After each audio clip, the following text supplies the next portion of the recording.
Hoje o Doente pro Futebol vai ter o prazer de entrevistar Cícero Melo, repórter dos canais ESPN. Cícero, eu queria saber de você como foi fazer a transmissão daquele histórico 7-1. Olha, na verdade, um grande abraço para a galera do Doentes pro Futebol. Na verdade, eu não fiz os 7-1. Eu não participei de nenhum jogo da Copa, iria participar de todos, porque a TV descobriu momentos antes da Copa, alguns dias antes da Copa, de que tinha que alguém ficar na Granja Comari o tempo todo. Tanto na saída do ônibus da delegação para ir para os jogos, para viajar, né, para ir para o aeroporto, viajar para outros estados, onde o Brasil ia jogar, como também quando a delegação voltasse para a Granja Comari. Então, eu, na verdade, não estive nos estádios. Iria participar de todos os jogos, em todos os estádios, como fiz na Copa das Confederações. Mas, em virtude dessa mudança de atitude, né, de pensamento da TV, eu acabei, como todos, vendo os jogos pela TV. Mas o que interessa é como eu recebi os 7-1, né? Eu estava já falando com alguns amigos e tal, que para mim, 7-1 realmente foi uma goleada como ninguém esperava, mas que não foi surpresa. Aí muita gente, mas não foi surpresa perder de 7-1 dentro de casa? Eu digo, não, o placar sim. O placar foi surpresa para qualquer um, ninguém, sem consciência, vai esperar que o Brasil, jogando dentro do seu país, dentro da sua casa, com a sua torcida, um dos favoritos para conquistar a Copa, vai perder de 7-1, que foi a pior derrota de uma seleção jogando em casa em todos os tempos, desde que foi criada a Copa do Mundo. O que eu digo que não me surpreendeu foi o Brasil perder de uma forma feia, ser eliminado da Copa, porque eu acompanhei a preparação inteira, desde o primeiro dia, desde antes, bem antes na preparação, 20 dias antes, 15, até o final da Copa, e vi que, na minha opinião, estava tudo errado. A começar pela concepção e pelo jeito que tanto o Filipão e o Parreira trataram a Copa do Mundo. Eles pensavam que, dizendo que o Brasil era favorito absoluto, que a Copa já estava ganha, que isso ia motivar o povo, o público e os jogadores. E foi um tremendo erro de avaliação. A partir daí, eles colocaram uma pressão muito grande, uma responsabilidade muito grande nos jogadores, e os jogadores não conseguiram se soltar em nenhum momento. A gente viu o que aconteceu, o capitão da seleção brasileira, Thiago Silva, super nervoso, na hora dos pênaltis contra a Colômbia, né? Contra o Chile, né? Contra o Chile. Não conseguiu, virou as costas, não quis bater um dos pênaltis. A gente via os jogadores chorando, a gente via os jogadores completamente fora de si, quando eles tinham que ter muita tranquilidade em jogos de Copa do Mundo. Então, eu acho que a preparação foi mal feita, o Brasil teve muitas folgas, a seleção brasileira não treinou nem uma vez de portões fechados, o que muita gente critica, vai fechar portão quando um time treina de portões fechados, para a imprensa, como o Flamengo costuma treinar muito atualmente, primeira meia hora, todo mundo critica, mas não, todo mundo tem o direito de treinar fechado para poder treinar a sua jogada sem que ninguém saiba. A Alemanha fez isso, a Holanda fez isso, a Argentina fez isso, todo mundo fez. A única seleção que não treinou de portões fechados foi o Brasil, todo mundo sabia como o Brasil jogava, as cobranças de faltas, as bolas paradas. Então, para resumir, eu não me surpreendi com a eliminação, me surpreendi com a goleada, mas foi tudo reflexo de uma preparação toda mal planejada, mal feita, mal organizada, e um trabalho também todo mal feito, os treinamentos repetitivos, nada de inovador, muita folga. Depois dos jogos, os jogadores tinham dois dias praticamente de folga. Foi tudo feito errado, do início, do planejamento, até a concepção dentro de campo, e não podia dar outro resultado a não ser o Brasil perder a Copa. Como perdeu, a forma que perdeu é que foi realmente chocante, mas a Alemanha estava muito acima. E num dia que deu tudo certo para a Alemanha e que o Brasil começou perdendo logo de 3-0, não podia se esperar. A partir dos 3-0, para mim não foi mais surpresa, que eu, com toda certeza, depois que fez 3-0, eu pensei que ia chegar 9, 10, 11 e por aí por diante. Logo depois desse jogo, muito se falou sobre como o Brasil deveria reestruturar o seu futebol, que o Brasil deveria rever diversos conceitos que estavam sendo aplicados, e que por isso o Brasil deixou de ser uma das escolas do futebol. Que momento que você achou que isso começou a acontecer? Que o Brasil parou de ser o exemplo para começar a ter que olhar para outros exemplos? Quando é que você acha que começou a acontecer? Eu acho que o Brasil parou de ser um dos favoritos e um dos países que tem o melhor futebol do mundo. Ele pode estar entre os 5, 6, mas hoje não está entre os 3, 4, na minha opinião.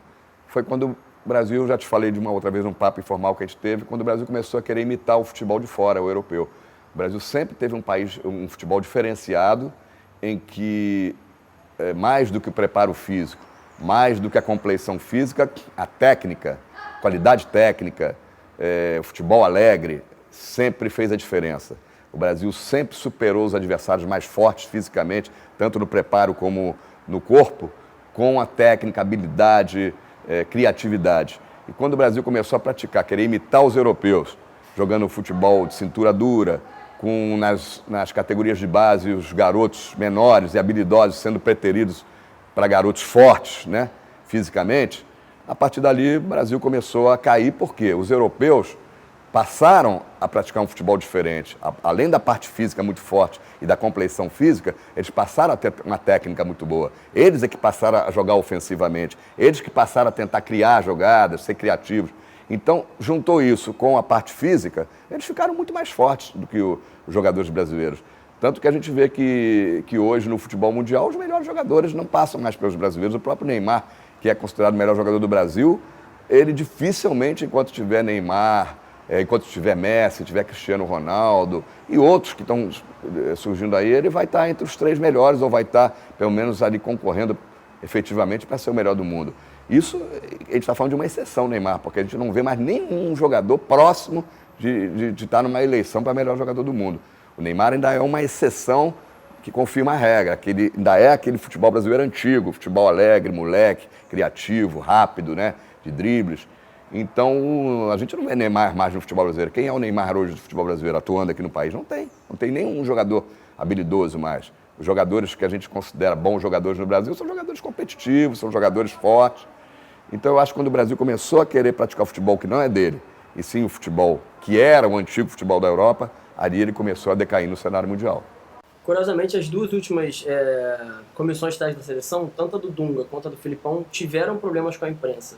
Você acha que isso se deve somente a um problema do lado de lá, ou também tem alguma coisa que os jornalistas fazem aqui que gera esse confronto, gera esse atrito? Olha, ser técnico da seleção brasileira é muito difícil. Eu cubro seleção brasileira há pelo menos, eu acho que a primeira vez que eu cobri seleção brasileira foi em 87 ou 88.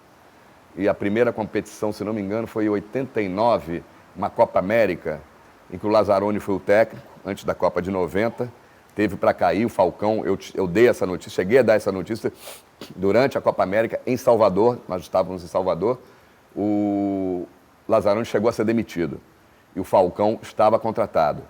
E só não ocorreu porque houve aquela famosa reunião dos jogadores com o presidente da CBF, Ricardo Teixeira, e fecharam o grupo, pedindo para não mandar embora o Lazzaroni, e que eles iam fechar o grupo e iam conquistar a Copa América, e aconteceu realmente, o Brasil reagiu, foi para Recife, conquistou uma grande vitória, depois veio para o Maracanã, foi campeão da Copa América, e aí o Lazzaroni foi à Copa do Mundo de 90. É muito difícil. Nesses anos todos eu vi grandes treinadores de clubes passarem por seleção, e vi Lazzaroni, Zagallo, Parreira, Filipão, Vanderlei Luxemburgo, e outros, Leão, Dunga, vários treinadores que passaram pela seleção. É uma tarefa difícil, é complicada, é uma pressão muito grande. O treinador, se não tiver, além de capacidade para dirigir bem o time dentro de campo, comandar a sua equipe em treinamentos e jogos, e não tiver capacidade de saber lidar com a pressão que a imprensa e toda a opinião pública faz, ele não vai ter, dificilmente vai obter sucesso na seleção brasileira. Parreira, por exemplo, e Zagallo foram 2 que souberam lidar com todos os atritos, pequenos atritos que eles tiveram na seleção, mas souberam lidar com essa pressão, com a mídia. E por isso talvez tenham tido um trabalho melhor. Zagallo conquistou vários títulos, Parreira foi campeão do mundo. Aí você vai me perguntar, ou vocês que estão em casa vão me perguntar, e o Filipão? Também conquistou a Copa do Mundo. Mas o Filipão tinha um time muito bom nas mãos, aquela seleção que recuperou o Ronaldo, tinha Ronaldinho Gaúcho, tinha Roberto Carlos, tinha Rivaldo, grandes jogadores, formaram uma grande seleção, e ali, se o técnico não atrapalhasse, já seria bom. Então, eu acho que o Filipão, ele soube aturar essa pressão, principalmente pela não convocação do Romário, foi uma pressão muito forte, ele manteve pé firme, e hoje estaria arruinado se não tivesse sido campeão. O Filipão sobrevive até hoje no futebol porque foi campeão do mundo com a seleção. Se ele não tivesse sido, ele não teria mais time para trabalhar. Dificilmente teria um time para trabalhar. Não seria o Filipão que é hoje, ainda conceituado. É difícil.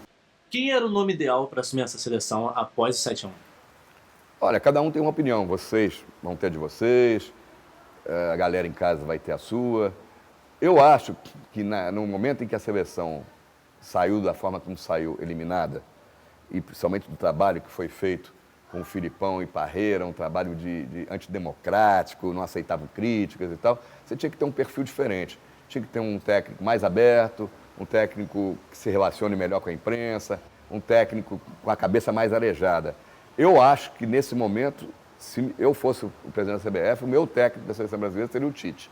Acho que o Tite preenche todos esses requisitos para fazer um bom trabalho. Não digo que a seleção vai ser, não, entrou o Tite, agora a seleção é favorita, vai conquistar a próxima Copa do Mundo. Não, mas dentro do perfil que a gente vinha tendo há anos, desde o Dunga na África do Sul, com o Filipão, agora, eu acho que tinha que ter mudado radicalmente.